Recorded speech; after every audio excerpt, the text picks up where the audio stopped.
Alright, welcome aboard. Step on in, get buckled up, get comfortable. Let me get these doors closed. There we go.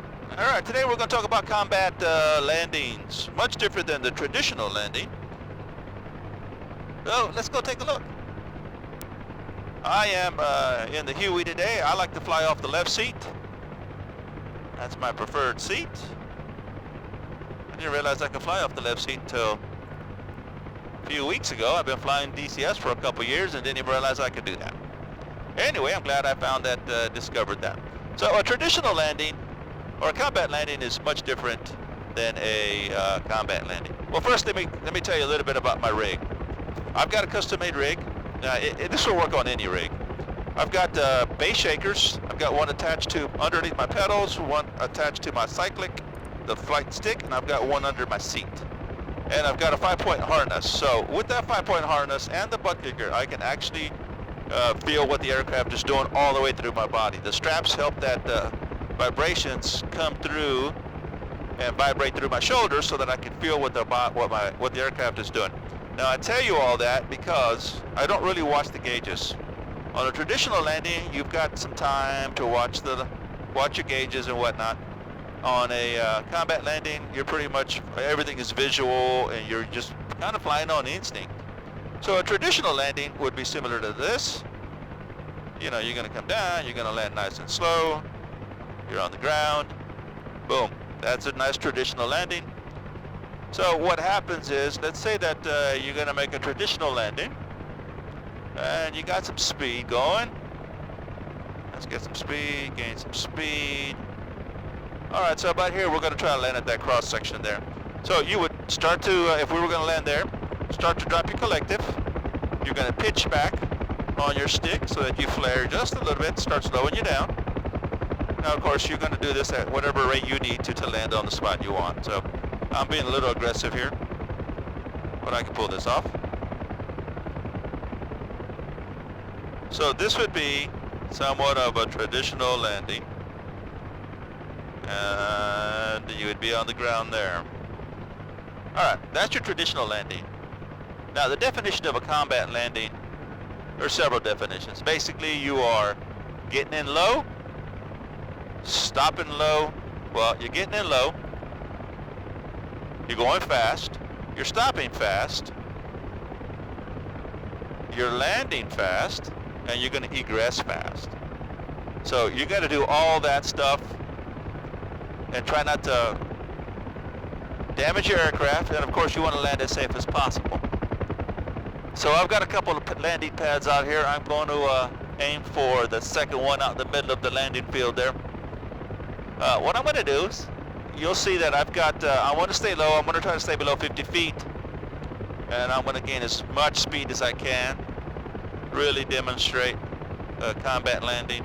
So I know that my landing spot is right off to my left there. Right about here, I'm going to start dropping collective, trying to maintain low altitude but not hit the ground. I'm going to give it a lot of left rudder to kick my butt end up, and then I'm going to flare the aircraft to reduce that speed. So right about here, I feel like I need to start grabbing a bite of air because I lost it. So right here, I'm going to come in, and I'll explain what's going on there in a minute. I'll come in. And let's see if I can land without breaking things. So I'm on the ground. Alright, so if you noticed, I did a lot of collective up and down quite aggressively, and cyclic as well. What I like to do is at some point I've bled off so much energy, I've got to kind of re-grab the air again. I got to get some lift. So what I do is I manipulate my collective up and down pretty aggressively to find where that bite is, where the rotors are biting some air. And I also rotate my cyclic around to help it get some of that air, to grab it. So you'll see that on this next one. Pay attention to that. So now the troops have departed, they've disembarked. We're going to take off, and we're going to assume that they went off to the right, so we're going to take off to the left. I'm going to pull up on the collective just to get me off the ground a bit. And then I'm going to pitch it to the left, and I'm going to egress out this way, trying to maintain a low altitude as we get out.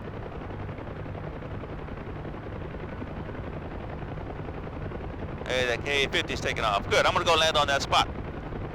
All right, so we're gonna do this one here at the end. Actually, I'm gonna turn it around and we're gonna do the one on the other end. It's a little bit further out. Now, I'm not a trained pilot. I am a retired Air Force photographer, so 20-something years. I spent a lot of time at Black Hawks, shooting out the doors.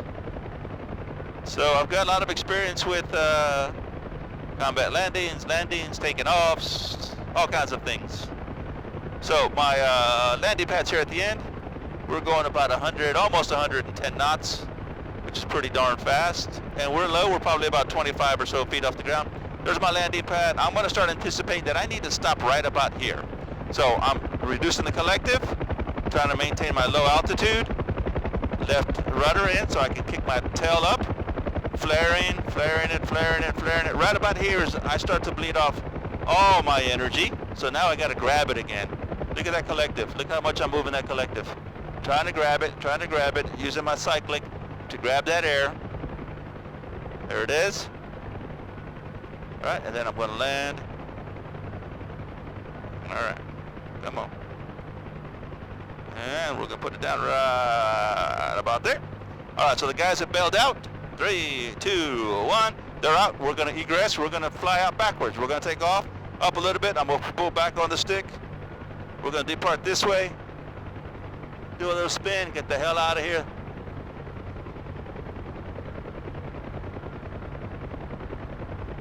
So again, lots of collective, lots of movement in the collective. Very aggressive. Lots of movement on the stick. This one we're gonna come in a little bit slower. There's my landing pad. Again, I'm going to drop collective, maintaining low altitude, but also using it to help me brake. I can feel it right about there. I start to lose it. Got it. I got it. I caught it. Caught that air. And you can see a lot of movement in the cyclic. I'm really trying to help those blades to grab the air. All right, come on. Get on the ground.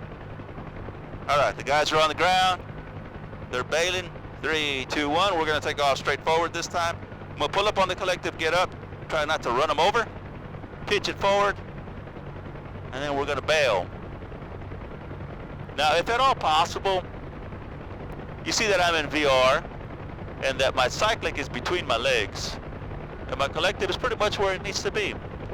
If you've got a HOTAS, try to set it up this way, because it makes a huge difference when you're flying helicopters and even F-18s. F-16 is off to the side, but other aircraft and helicopters are typically in the middle like that. It really adds to the immersion.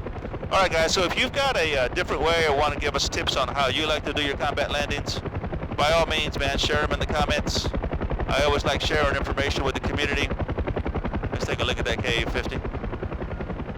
I always like sharing information. I always want to know what you guys are thinking. Woohoo! All right, let's get out of here. Be sure to like, share, and subscribe. If you'd like to buy me a cup of coffee, man, I would so appreciate that. By your subscription, by you subscribing, helps my numbers. By watching the video, helps my viewership numbers. That's highly appreciated. I'll see if I can do it without banging into that warehouse behind me. All right, guys, so I hope you enjoyed the video. Like, share, subscribe. If you have comments, leave them. Have an awesome day. See ya.